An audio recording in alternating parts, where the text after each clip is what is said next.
I'm Bill Gaudelli. I'm a professor in social studies education at Teachers College, Columbia University, and my work is in global education. And I think of global education as being the same as education, in the sense that when we're living on Earth and we're using resources and we are interacting with people from around the world, we necessarily are globally connected and interdependent on the world in which we live. And so a recognition and awareness of that is fundamental to what it means to be educated. And increasingly, I think global societies are coming to sort of understand that, and the extent to which it manifests itself in classrooms is what really interests me in terms of my research. Looking at examples of practices, some of the practices I think that are most encouraging are those that really look at social inquiry and the way in which kids can frame questions about things that they experience in their immediate lives and then trace those out in concentric circles more widely to how they're globally interconnected. And that way of thinking, I think, then manifests into their daily lives and how they begin to think about their travel, their consumption, their ideas and where those ideas came from, and basically their interactions with media too, very significant in terms of how it represents a network society. I think there's another piece to this as well, and that is a kind of walk within, which is an understanding of one's own subjectivity or one's own person, as well as one's positionality or how one is situated in the world.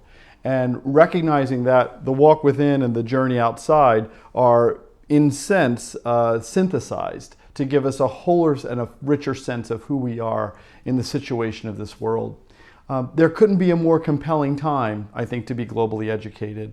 A lot of what we're seeing in the world today is the sort of strife and tragedy as a result of mass violence, the incidences of refugees, as a result of global climate change. I mean, the sort of variety and confounding number of issues that confront the world. Well articulated, I think, in the Sustainable Development Goals 2015 to 2030 by the UN that was acceded to by all countries. This document outlines some of the major issues such as potable water and access to food and educational quality, all that speak to what it means to be globally educated and the kinds of issues that kids need to know about. It seems to me that education has been more locally oriented and locally focused.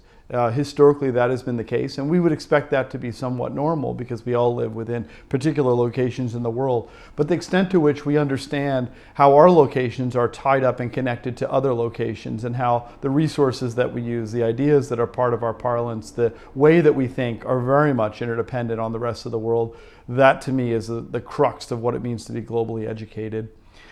So I would say the future and the ways in which we think ourselves in the world is going to change dramatically, increasingly as we have a world society that doesn't have the tools with which to deal with the global changes that we're confronting. I mean, a good example of this is global climate change.